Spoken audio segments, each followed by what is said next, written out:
Olá, gente, quero dizer que hoje não é com muita alegria que eu estou aqui, né? Já se passaram mais de um mês, mas eu vou contar como foi o adeus ao meu pai. Desde final de janeiro a gente se programamos para comprar passagem para a gente ir ao Brasil, porque eu tinha que terminar, né, o meu mestrado para ver minhas filhas, meus pais, e o meu pai nunca tinha feito isso, sabe? De perguntar para mim quando que eu iria ao Brasil. E aí o que que aconteceu? A nossa passagem foi marcada 4 vezes e a gente não entendia o porquê. E quando foi marcada novamente, eu falei assim, ó, Deus sabe de todas as coisas. Chegamos no Brasil, todos felizes, né? Para ver as filhas e tal, e passamos na casa do meu pai. Ele já não estava muito bem. E ele tinha falado para minha mãe que ele estava me esperando, que ele queria fazer um churrasco, porque desde criança eu sempre gostei muito de linguicinha. E ele falou assim: Tereza, vamos fazer um churrasco, vamos comprar carne, que a Kika tá chegando, e mais o Mike, que ele chamava meu marido de Mike, e vamos fazer um churrasco para eles, Tereza. E aí eu cheguei lá e ele estava me esperando. E aí a minha mãe contou que ele ficou na sala, sentado, a tarde toda, esperando que eu chegasse. E o meu irmão mais novo passou lá e falou: pai, o que que o pai tem que tá aí no sofá acordado, não está deitado ainda? Ele falou: estou esperando a tua irmã. Ele falou: que irmã? Ele falou: a tua irmã, ela tá chegando. Daí ele falou: a Kika, mas a Kika tá aí em Portugal, pai. Não, ela tá chegando me ver. Aí nós chegamos lá, já era 6 horas da tarde, ele já estava no sofá, estava com febre. Beijei ele, abracei ele, tudo. Tive um tempo com ele. Depois de 2 dias, a gente retornou na casa da minha mãe, consegui falar com ele de novo. E aí não consegui terminar as coisas do mestrado, eu fiquei, né, correndo, ia ver minhas filhas e passava lá para ver ele. E aí o meu irmão levou ele no posto de saúde e falaram que 3 dias, se continuasse ele ruim, era para levar ele para o hospital. Gente, resultado, quando eu cheguei na quarta-feira na casa da minha mãe, de longe eu já vi o SAMU na frente, né, cheio de gente, e de longe eu falei assim para minha filha mais nova que estava comigo no carro: eu acho que é o meu pai. E aí ela falou: não, mãe. Eu falei: filha, eu acho que é o SAMU que tá levando o vô pro hospital. E quando eu cheguei lá ainda, eles não queriam deixar eu ver meu pai, já estava dentro, né? Já estava na maca e tava todo enrolado já com papel, com, sei lá se é papel alumínio, como é que fala aquilo. E aí a minha mãe falou: deixa ela ver ele, ela veio de Portugal, ele estava esperando por ela. Aí quando o moço falou: mas a gente não pode, a minha mãe, por favor, deixa ela ver ele, se despedir dele. Aí eles abriram a ambulância e ele falou: o pai te ama, o pai tá indo. Eu falei: pai, vai com Deus. Ele falou: me espera que a gente vai fazer o churrasco. E foi isso, gente. A minha despedida do meu pai foi isso.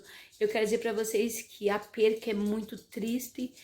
A gente só sabe quando a gente perde, mas eu fiquei muito feliz ao mesmo tempo muito triste, porque ele estava esperando eu chegar. Toda vez que eu ligava para minha mãe, ele perguntava quando que eu ia ver ele. E ele falava o tempo todo: eu estou para ir, eu estou para ir.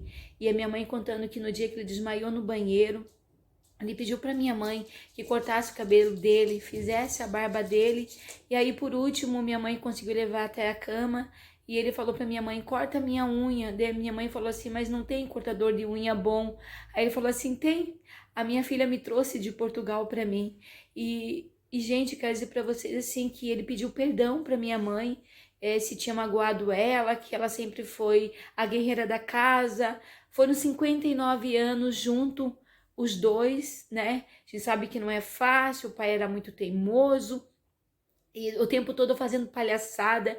Ele tava o tempo todo, gente, chamando a atenção da minha mãe. 4 horas da manhã ele acordava, falava: ô Tereza, o chimarrão tá pronto. Ele enfeitava os vasos de flor da minha mãe com penas do papagaio que a gente tem em casa. Ele pegava o creme antitranspirante e botava maisena com água para minha mãe e se passar e se melecava toda. e a gente ia na casa dele para almoçar no domingo, ele colocava batata doce na bolsa de uma, tomate na bolsa do outro, cebola de cabeça na bolsa de cada um chegava em casa das cunhadas, das nora dele e de nós filhas, cada uma tinha uma coisa para contar, ou era laranja, ele inventava, gente, ele colocava qualquer coisa, até tem, depois eu vou deixar aqui na filmagem, que ele acordava de madrugada para chupar laranja e ele deixava toda a casca enrolada num pano para minha mãe acordar de manhã e pegar aquele pano sem querer e virar tudo no chão. Então, assim, meu pai foi uma pessoa, gente, a vida toda levando tudo na brincadeira. Teve uma vez que a gente era criança e a gente fazia muita bagunça e ele trabalhava à noite e ele falou, quero dormir. Pare de fazer bagunça, eu vou arrancar a porta do banheiro. E o banheiro nosso ficava fora de casa, né? Numa área que a gente tinha, ficava fora. E aí ele falava para nós, pare de fazer bagunça. E teve um dia que ele levantou, foi lá fora, pegou um alicate, a gente tirou toda a porta do lugar, aí ele dormiu. Aí quando ele acordou, era umas 6 da tarde, e foi lá, colocou a porta de volta no lugar. A gente apanhava muito, mas ele ensinou nós, gente, com muita educação. Ele ensinou nós o que era certo e o que era errado. Eu quero dizer para vocês que esse foi o motivo de tudo, né? Um mês e pouco de eu não ter postado mais vídeo. Eu fiquei sem chão porque eu fui para lá, né, para fazer uma viagem super bacana, super legal. E aconteceram muitas coisas, né? Inclusive a morte dele. Então, dia 11 agora vai fazer um mês que meu pai partiu, né?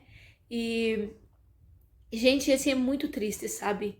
Muito triste, lá mesmo, no dia do velório dele, aí atestaram como foi Covid, né? E, e eu sei que ele foi cremado, a gente não conseguiu nem ver ele no caixão, mas eu consegui fazer a última homenagem para ele ainda. E porque ele sempre gostou da família muito unida. A gente foi criado em 7 irmãos, meu pai e minha mãe. Minha mãe foi sempre uma guerreira. A gente não tinha briga, assim, a gente discutia, sabe? Mas não tinha essa coisa de briga, nunca teve briga na nossa família. Meu pai e minha mãe, assim, ó, acho que foi o maior exemplo de vida, assim, foi que o meu pai me deu. Então, eu quero dizer para vocês que não foi fácil a viagem. A gente retornou dia 21 agora, mas eu ainda não conseguia estar aqui para fazer esse vídeo e para falar um pouco para vocês, né, da partida do meu pai. E às vezes a gente não entende por que a nossa viagem foi cancelada 4 vezes, mas Deus tinha um propósito de eu ter a despedida com ele. Então, eu quero dizer para vocês, gente, que eu estou voltando, assim, com o coração ainda muito abalado, muito triste, a gente não entende o porquê da morte, a gente sabe que é uma passagem. É muito fácil quando o outro fala, meu pai morreu, minha mãe morreu, meu filho morreu, mas a gente só sabe quando acontece conosco. Então, eu quero dizer para vocês, gente, não esquece, curta, compartilhe e se inscreva no meu canal. Esse vai ser o vídeo de hoje, né? O adeus ao meu pai. Beijo no coração de cada um de vocês. Bom dia, gente. Aqui é o registro do seu Olávio, que toda noite come uma laranja. Aí ele deixa assim, ó, pra avó limpar no outro dia. O que o senhor tem a dizer sobre isso? É a saúde, né? É, Uma laranja é saúde. melhor do que torresmo de madrugada, né? É melhor que torresmo.